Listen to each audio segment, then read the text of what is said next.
Hello students, good afternoon to all of you. So बच्चों, आज का क्लास स्टार्ट करें।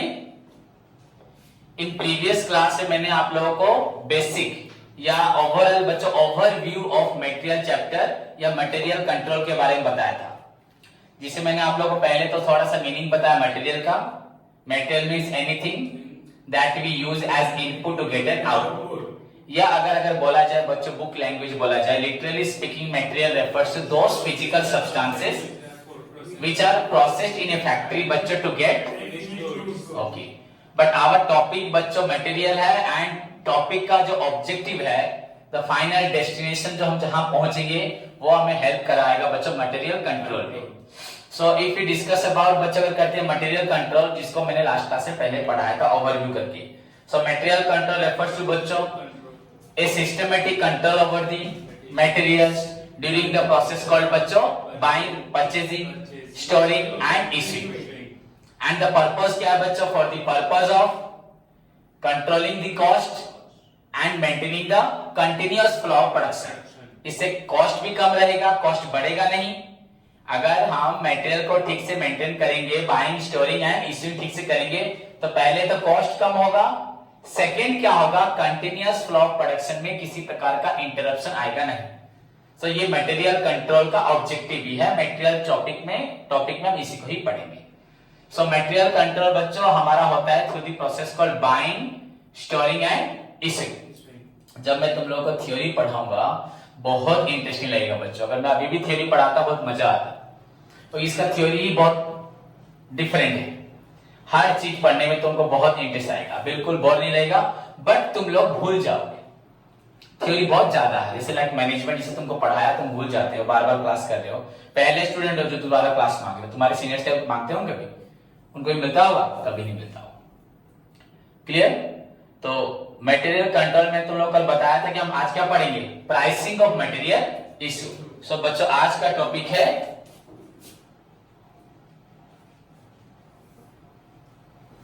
Pricing of material issue. सो बच्चों प्राइसिंग ऑफ मटेरियल इशू क्या है? अगर बोला जाए बच्चों प्राइसिंग, तुम हर चीज को मालूम है बच्चों, प्राइसिंग का मीनिंग भी पढ़ा था, the process of giving price to a product. हाँ, the process of giving price to a product, the process of बच्चों giving price to the issue of material.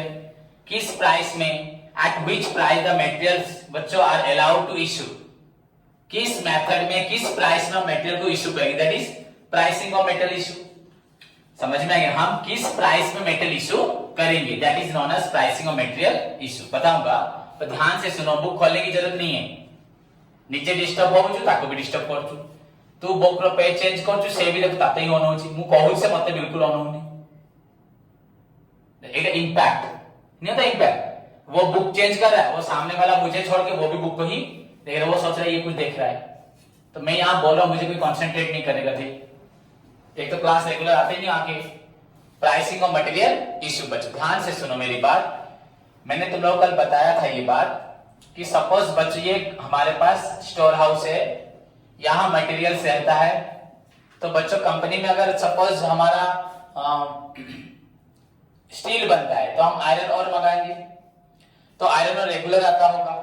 कभी बच्चों 2 रुपीज का आया, कभी 2 रुपीज 15 पैसे का आया, कभी 2 रुपीज 5 पैसे का आया, कभी 1.90 का आया। हाँ, कभी ऐसे भी हो सकता है 2 रुपीज 2.15 2.20, कभी बढ़ भी सकता है पैसा, प्राइस अगर बढ़ रहा होगा। अगर अभी देखा जाए तो हर चीज का रेट बढ़ रहा है थोड़ा थोड़ा, क्योंकि अभी शॉर्टेज होगा। बारिश के समय पे हमारा प्रोडक्शन बेसिकली वेजिटेबल्स का रेट बढ़ेगी। अभी बारिश जब तक एंड होगी तब क्या होगा, उसके बाद सर्दी आएगी तब वेजिटेबल नया बनेगा, तब प्राइस क्या होगा, कम होगा। तो उसका रीजन वही होता है, जब शॉर्टेज होता है तभी प्राइस क्या होता है, बढ़ता है। तो बच्चे ये यूजुअली बढ़ रहा है, यहाँ पे बढ़ रहा है, कम रहा है, अलग अलग हो रहा है। कभी कभी कम भी सकता है, क्या हो सकता है, कम भी सकता है। सो सपोज यहाँ पे हुआ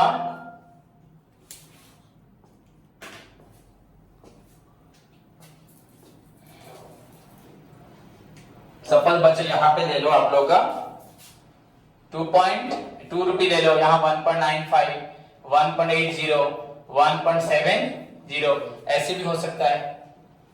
तो जो भी सिचुएशंस होगी, कभी बढ़ सकता है, कम सकता है, कभी ग्रेजुअली आपका राइज हो सकता है, कभी ग्रेजुअली फॉल हो सकता है। सो डिफरेंट वे में बच्चों प्राइस आपका up and down up and down up and down up and down हो रहा है कि नहीं हो रहा? समझ में आया? सो प्राइसिंग ऑफ मटेरियल इश्यू। तो बच्चों इस सिचुएशन में क्या करना है, ये भी तो आयरन ही है, आयरन ओर है, ये भी आयरन ओर है। तो अभी सब यहां स्टोर कीपर खड़ा है। कौन खड़ा है? ये है फैक्ट्री। समझ में आया? ये है क्या? फैक्ट्री, धुआं निकल रहा है। समझ में आया कि नहीं? तो यहां पे कौन खड़ा है? आपका फैक्ट्री मैनेजर, सुपरवाइजर, जो प्रोडक्ट के लिए डिमांड करेगा किसको? स्टोर कीपर को। तो स्टोर कीपर लोग के थ्रू भेजेगा सामान यहाँ पे। तब स्टोर कीपर बच्चों इन चारों ही तो मेटेरियल है, कुछ मेटेरियल यहाँ बचा है, कुछ ये है, कुछ ये, कुछ है। डेली तो हमारा मेटेरियल खरीदा जाता होगा, नहीं होगा? यहाँ प्रोडक्शन भी होता होगा। तो अभी अगर 3 मटेरियल्स मेरे पास हैं, या 2 मटेरियल्स हैं, ये 4 मटेरियल्स मेरे पास पड़े हैं। नाउ द क्वेश्चन इज बच्चों, स्टोर कीपर कौन सा मटेरियल इश्यू करेगा? आपका फैक्ट्री को, या प्रोडक्शन डिपार्टमेंट को, या जो भी प्रोडक्शन सेंटर को? इनमें से कौन सा मेटेरियल इश्यू करेगा? बच्चों ये इश्यू करने से भी चलेगा, ये भी चलेगा, ये भी चलेगा, ये भी चलेगा, हाँ या नहीं? वो चारों को मिला भी सकता है एक साथ, मालूम ही नहीं पड़ा कौन सा किस प्राइस में था। खुद सोच लो, तुम एक दुकान में सामान लाते हो, एक चावल का बस्ता लाते हो और एक चावल का बस्ता दूसरा बस्ता लाके उसमें डालते हो, अलग अलग ही रखते हो कि नहीं रखते? तो जो भी यूजुअली अलग रहा, प्राइस भी थोड़ा इधर उधर थोड़ा सा चेंज होगा। तो उसमें से वो किसको इश्यू करेगा? विच प्राइस, एट विच प्राइस बच्चों वो क्या करेगा? मटेरियल इश्यू करेगा। किसको? अगर मटेरियल इश्यू हो गया, दैट मींस हमारा मटेरियल कंट्रोल चैप्टर क्या हो गया? खत्म हो गया। क्योंकि material control is a systematic control over the material during the process called, बच्चों पहले क्या था? परचेजिंग, उसके बाद था स्टोरिंग, देन बच्चों था। तो ये 3 प्रोसेस में होता है, परचेजिंग, स्टोरिंग एंड इश्यूइंग। तो इन 3 में से बच्चों हम इश्यूइंग में पढ़ रहे हैं। तो इश्यूइंग मतलब वो किस प्राइस में इश्यू करेगा। टॉपिक का नाम है प्राइसिंग ऑफ मटेरियल इश्यू। तो यहां पे इसको कुछ सिखाया गया है। कॉस्ट अकाउंटिंग में मटेरियल इश्यू करने की कुछ मेथड्स हैं। क्या है? एंड वो मेथड को हम सीखेंगे। जैसे हम लोग बहुत सारे मेथड्स पढ़े हैं, जैसे मैं बोलूं आप लोगों को, स्टैटिस्टिक्स में हम डायरेक्ट मेथड पढ़ते थे, शॉर्टकट पढ़ते थे, स्टेप पढ़ते थे, तो किसी मेथड से करो। पर यहाँ पे अलग है, वही मेथड है, हमें एक ये मेथड यूज करना है। सपोज हमारे पास 3 मेथड है, ए बी सी, बहुत सारे मेथड है यहाँ पे। हम इसको फॉलो करना है, या इसको, या इसको। अगर मैं बोल दूं इसको फॉलो करना है तो ये इसको फॉलो करेगा, अगर बोल दूं ये वाला फॉलो तो ये इसको फॉलो करेगा। या अगर ये थोड़ा टैलेंटेड है और इसको बोला जाए as per the situation method को फॉलो करो, और मैं बता दूं इसको कब फॉलो करना है, इसको कब फॉलो, अगर तुमको सिखा दूं, अगर मैं बोलूं आशीष तुमको ऐसे काम कर तो वैसे ही करेगा, अगर बोलूं रितेश ऐसे काम करना है तो वो वैसे ही करेगा। पर मैं तुमको बोलूंगा तुम्हारी खुद की डिसीजन लो कि सिचुएशन में तुम्हें क्या करना है। तो उस सिचुएशन में तुम लोग पहले पूछोगे सर हम कहां पे क्या लेना है बता दीजिए, तो मैं सिखा दूंगा ए को कब लेना है, बी को कब लेना है, सी को लेना है कब, तो तुम सीख जाओगे। तो एज पर द रिक्वायरमेंट यहाँ पे प्राइस अप एंड डाउन हो रहा है, कौन सा लेना, मैंने बोला बच्चों सी लेना। यहाँ प्राइस बच्चों बढ़ रहा है, मैंने बोला बी लेना। यहाँ प्राइस घट रहा है, यहाँ क्या लेना, ए। तो जब तुम देखोगे प्राइस घट रहा है ए ले जाओगे, बस ओवरऑल बता रहा हूं। तो ऐसे डिफरेंट मेथड्स है, एंड जिस मेथड को मैं तुमको बोलूंगा तुम उसको फॉलो करोगे, एंड जहां पे कुछ नहीं बोलूंगा वहां पे तुम सिचुएशंस एंड थ्योरी को एनालाइज करोगे, हाँ कॉन्सेप्ट को पढ़ोगे एंड कॉन्सेप्ट फॉलो करके मेथड यूज करोगे। तो ये मेथड कौन यूज करेगा? Store keeper. कब यूज करेगा? जब इसको सुपरवाइजर, जब प्रोडक्शन डिपार्टमेंट से ऑर्डर आएगा कि हमें मेटेरियल इश्यू करो, प्रोडक्शन के लिए शॉर्टेज होने जा रहा है, तब ये अपना दिमाग यूज करेगा। As per the instruction of the company use कर सकता है एबीसी में कुछ भी, या अपना दिमाग यूज करेगा। अगर उसे कंपनी ने बोला गया है सिचुएशन के हिसाब से तुम फॉलो करो। तो जो भी हो, anyway he is required to बच्चों issue material under appropriate method, under appropriate pricing of material issue. जब भी ये इशू करेगा तो इसको कुछ ना कुछ मेथड देके इशू करना है, ऐसे अपने मन से कर सकता नहीं है, मिला के भी नहीं होगा। पर आगे ये फिर ये एक मेथड से इशू करना है, that is known as pricing of material issue. Okay, now we are going to क्या पढ़ेंगे, व्हाट आर दीज मेथड्स, ये मेथड्स क्या है, समझ में आया? अब थ्योरी पे जाऊं। ओके बच्चों, तो usually materials are kept in store house. Materials कहां रहता है बच्चों? स्टोर हाउस में। Any doubt? Usually materials are kept in stores में रहता है। Under the guidance of storekeeper, ना डाउटिंग किसी को. So usually materials are kept in storehouse under the guidance of, under the care of storekeeper, and these materials बच्चों cannot be issued, issue नहीं हो सकता unless otherwise बच्चों a material requisition slip, क्या बोला, material requisition slip is बच्चों issued by the production department. जब तक ये material requisition मतलब material मांगेगा नहीं कि हमें ये वाला मटेरियल चाहिए, सब यहाँ पे दो प्रकार के मटेरियल अलग अलग है, तो दो के लिए सोचेगा. तो जब तक ये ऑर्डर नहीं देगा, एक स्लिप होता है बच्चों स्पेसिफिक फॉर्मेट में, डेट सिग्नेचर सब होगा कि हमें इतना मटेरियल चाहिए, ये बोलेगा. सपोज फैजान है क्या प्रोडक्शन मैनेजर, रितेश है क्या स्टोर कीपर, फैजान को चाहिए होगा बच्चों 100, तो वो 100 मांगेगा, पर आशीष लेने जब जाएगा आशीष 105 ले आएगा, लाके 5 अपने पास ले जाएगा, 100 इसको दे देगा. ऐसे भी हो सकता है कि नहीं हो सकता. तो ये लिख के ही देगा अपना साइन मार के. एंड जब इसको मालूम पड़ेगा रितेश हाँ ये हमारी कंपनी की ऑथराइज स्लिप है, इसको स्टाम्प डेटेड है, सिग्नेचर फैजान ने ही किया है, ऑथोरिटी ने किया, तब वो उसका एक कॉपी रख लेगा एंड मेटल इश्यू करेगा. इन फ्यूचर में अगर रितेश को प्रॉब्लम होती है, रितेश बोला देखो मैंने 100 मेटल इश्यू किया था, 100 का ही रिक्वेशन है. अब अगर फैजान ने बोलेगा कि मैं 90 मंगाया था, तो वो फैजान को मालूम होगा, तो ये वाला नोट तो मुझे लेके रितेश आया था, आशीष आया था, तो आशीष पकड़ा जाएगा. तो जो भी हो बस बोलने से ये मटेरियल इश्यू करेगा नहीं. तुमको क्या देना पड़ेगा, हाँ समझे कि नहीं, कितना ऑथोरिटी में जा रहा है. अगर मैं तुझसे मटेरियल मांगूंगा, सपोज मैं तुम्हारी दुकान से सामान मंगवाता, तो खाली रितेश बोलेगा सर ने मांगा दे देगा, एटलीस्ट सर से पूछेगा, सर से कॉल में बात करेगा, या सर कुछ लिख के देंगे, सर का सिग्नेचर, सर का स्टाफ, और सर से पहले से बात किया होगा कि सर बोले किसी को भेजना उसको देना. हमेशा कि वो लेता रहेगा मेरा नाम बोल के, तो उसके लिए मैं तो रेस्पॉन्सिबल नहीं है ना. लोग ठग सकते नहीं रह सकते, तो तुम्हारी भी ये जिम्मेदारी है कि तुम उसको जांच करके दोगे ना, ऐसे दे दोगे तो यहीं पे चोरी हो जाएगा, मेटेरियल नहीं हो जाएगा. सो बच्चों usually materials are kept in store house under the care of store keeper, and these material बच्चों must not be issued, नहीं हो सकता, cannot be issued unless otherwise a बच्चों material issue slip, requisition slip is presented to him by the storekeeper. Clear, समझ में आया कि नहीं? So now what is material requisition बताऊंगा फिर बाद में भी, अभी बता देता हूं.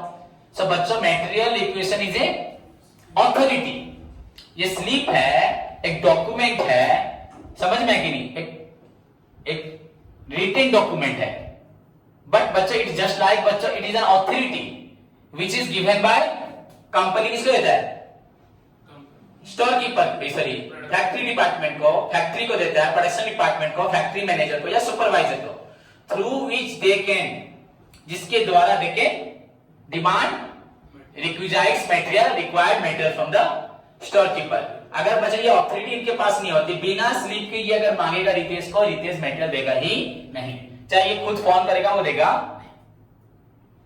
हाँ उसके ऊपर हेड जो होगा मैनेजर, वो बोलेगा दे देगा, अदरवाइज ये इश्यू करेगा नहीं, इसका ये जिम्मेदारी है.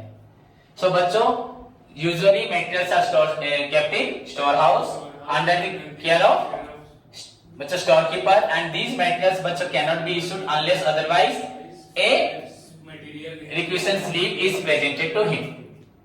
Clear, समझ में आया? तो so while issuing the materials, now तो material requisition हो गया, now issuing the material, तो ये क्या रखेगा, requisition slip रखेगा, पढ़ेगा, अपने लोगों को बोलेगा भैया माल दे दो इसको, पर कौन सा, ये फिर प्रीतम उससे पूछेगा कि भैया कौन सा माल दे सर, तो बताएगा ये वाला माल दे, वो वाला माल दे, वो मेथड यूज करेगा. Now the question is बच्चों while issuing the materials, after receiving the material requisition, the storekeeper is required to follow different methods. अब जब वो मेटल इश्यू करेगा उसको क्या चाहिए, he is required to follow different methods which are known as pricing of material issue. बहुत सारे method है बच्चों, अगर हम पढ़ेंगे FIFO मेथड है, LIFO मेथड है, बेस स्टॉक है, सिंपल एवरेज है, वेटेड एवरेज है, HIFO है, तो बच्चों बहुत सारे मेथड है. But as per your syllabus बच्चों हमें बस 3 मेथड पढ़नी है. पहला मेथड बच्चों हुआ हमारा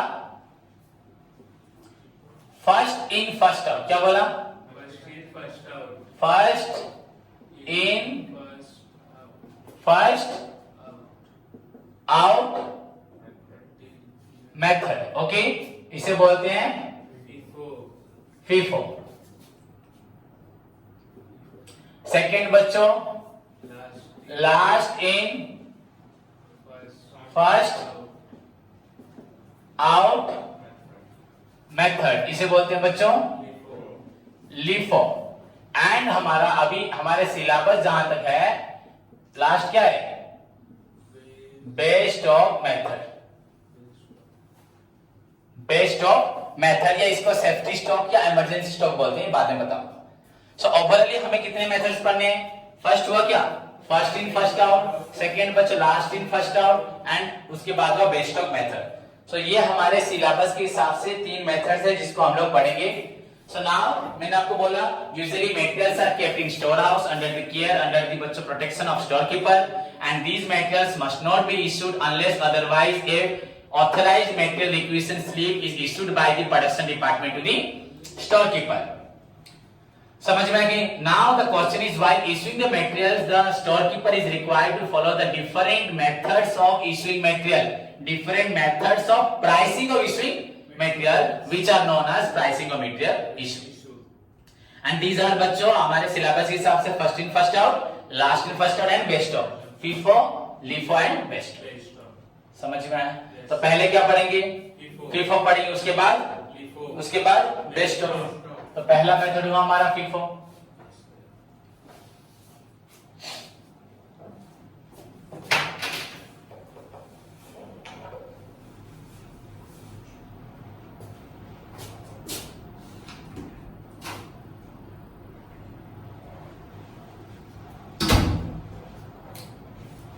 कहां गया है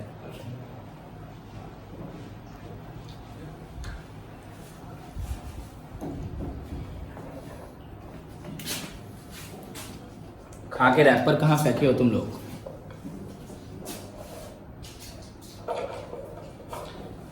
ओके बच्चों, तो पहला मेथड है हमारा फर्स्ट इन फर्स्ट आउट। बच्चों देखो, सो what do you mean by बच्चों फर्स्ट इन फर्स्ट आउट, ये आपका एग्जाम का 1 मार्क्स 2 मार्क्स 3 मार्क्स प्लस बच्चों आपका 8 मार्क्स का लॉन्ग क्वेश्चन हो सकता है।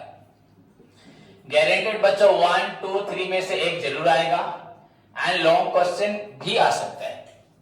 अगर FIFO नहीं आया तो LIFO आएगा, कंफर्म आएगा, आइदर FIFO नहीं तो, और अगर LIFO आता है तो थ्योरी में जरूर आएगा क्या FIFO, और अगर FIFO का आता है लॉन्ग क्वेश्चन तो LIFO का आएगा थ्योरी। ऐसे ही होता है, या दोनों का भी थ्योरी आ सकता है, FIFO LIFO डिफरेंस एडवांटेजेस जो भी हो। So what do you mean by बच्चों first in first out method. मैंने आपको ऑलरेडी नोट्स दे दिया है, नोट्स में आप देख सकते हो, पर अभी सुनो बच्चों। अंडर दिस मेथड देखो, जैसे मैंने आपको बताया था यहां पे मटेरियल्स रखा जा रहा है, सपोज यहां से मटेरियल आता है या नहीं। पहला मटेरियल हम लोग यहां रखते हैं, फिर यहां, फिर यहां, फिर यहां। तो पहले ये आया था ना, उसके बाद ये आया, उसके बाद ये, उसके बाद ये। समझ में आया तो कि नहीं समझ में आया? Okay, so under this method बच्चों the materials which are received first are to be issued first, first in first out. जो पहले आएगा वो पहले जाएगा। तो यहां पे अगर हमें बच्चों ये है फैक्ट्री, ये है बच्चों फैक्ट्री, तो पहले कौन सा मटेरियल भेजना है, ये वाला। ये जब खत्म हो जाएगा ये वाला, उसके बाद ये थर्ड, उसके बाद ये fourth. So under this method बच्चों the materials which are received first are to be issued first. So this is known as बच्चों first in first out method. It is otherwise known as FIFO method. So FIFO stands for first in first out method, in which the materials which are received first are to be issued first. It means बच्चों materials are issued in order of purchase. Materials are issued in order of purchase. जहां पे बच्चों materials issue होता है in accordance with बच्चों purchase के हिसाब से। जहां पे मटेरियल इश्यू होता है बच्चों परचेज, जो पहले आएगा वो पहले जाएगा, जो बाद में आएगा वो बाद में जाएगा। That means materials are issued in order of acquisition, in order of purchase. जो पहले वो पहले जाएगा, खत्म। So FIFO stands for first in first out method. पहला लाइन हो गया। सेकंड लाइन 3 मार्क्स के लिए, under this method the materials which are received first are to be issued first. Third line it mean the materials are issued in order of purchase. In order of purchase, जिस तरह से खरीदोगे उसी तरह से material क्या होगा issue होगा। समझ में आया कि नहीं आया? क्लियर बच्चों? नेक्स्ट बच्चों, दिस मेथड इज सुइटेबल। कब सुइटेबल होता है, इसको कब यूज करते हैं? यूजुअली बच्चों this method is suitable in case of falling price. जब प्राइस कम होता है, द मोस्ट इंपोर्टेंट क्वेश्चन बच्चों काउंसिल, आपका फ्यूचर एंट्रांस, कोई भी बच्चों इंटरव्यू में एंट्रांस देने जाओ, रिटेन टेस्ट में आपको ये क्वेश्चन आएगा, FIFO method is applicable in case of price fall. जब प्राइस क्या हो जाता है, कम हो जाता है। प्राइस जब धीरे धीरे बच्चों डाउन हो रहा है, सपोज टू 1.9, 1.8, 1.5, जब प्राइस कम हो रहा था बच्चों, तो हम कौन सा मेथड यूज करते हैं? सपोज ये पहला है, मैंने प्राइस तो लिख दिया ऐसे, ये थर्ड, सेकंड, ये थर्ड, ये तो फोर्थ। इस वक्त बच्चों प्राइस कम हो रहा है, हमारे पास देख रहे हैं, तो पहले हम ऊंचा प्राइस वाला मटेरियल को क्या करेंगे?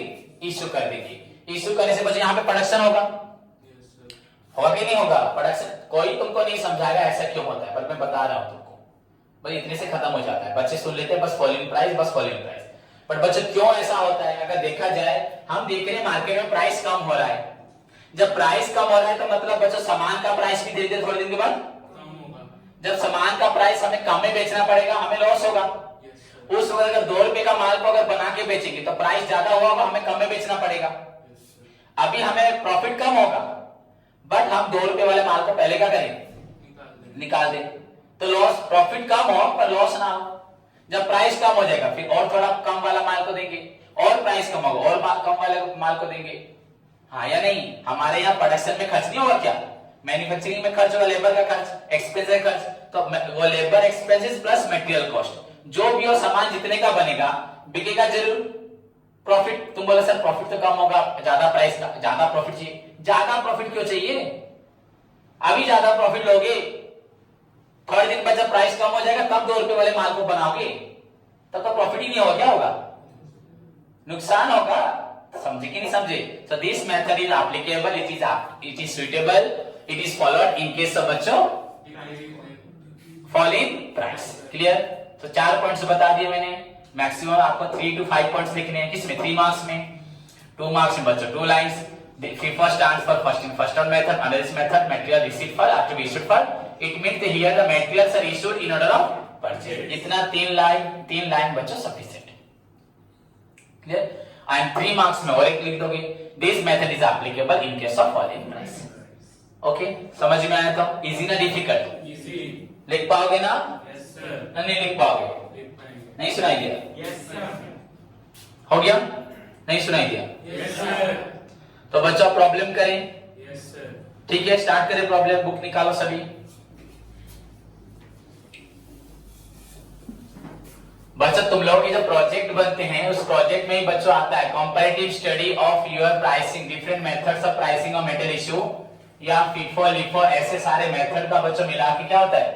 कंपैरेटिव स्टडी होता है।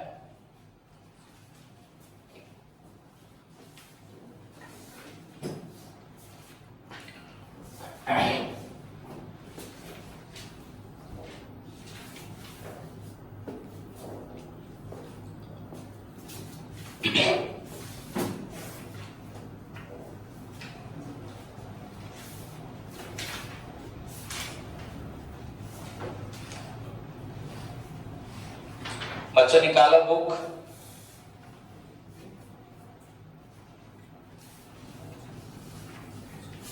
सभी स्टूडेंट्स बुक निकालें।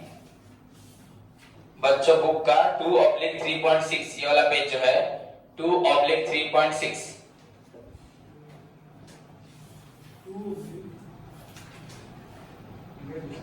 3.4 निकालो, जिसकी बुक में जो है दिखाओ।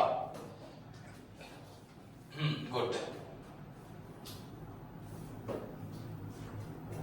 तेरा बुक मास्क करो। तू ज्यादा देखता है, यहाँ पे निकाल के ढूंढता नहीं इस पेज को।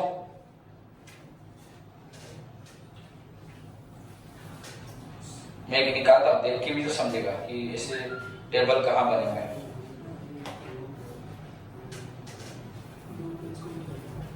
प्राइसिंग और मेटलिस्ट क्या पड़ेगा? हाँ, तू ढूंढ रहा है कहाँ पे?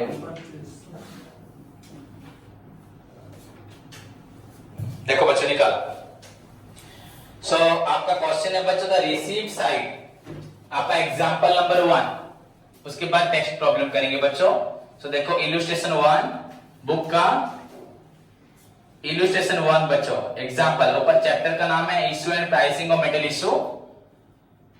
सो बच्चों the illustration 1, the received side of the stall ledger account shows the following particulars, लिखा है ना रिसीव्ड साइड, जनवरी 1, जनवरी 5, जनवरी 12, जनवरी 20, जनवरी 25। देन बच्चे इश्यू ऑफ मटेरियल जनवरी 4, 10, 15, 19, 27, 30।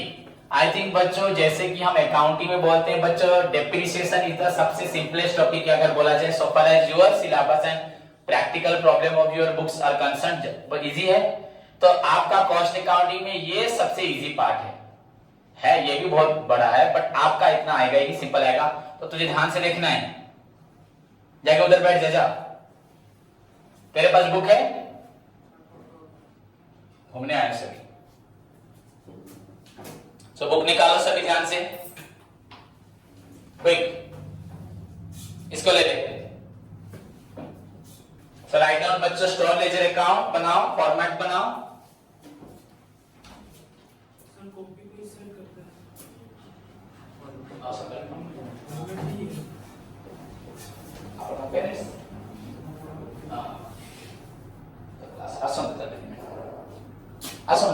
चप्पल क्या से कॉस्टली फर्स्ट है ना, तेरा एक बस का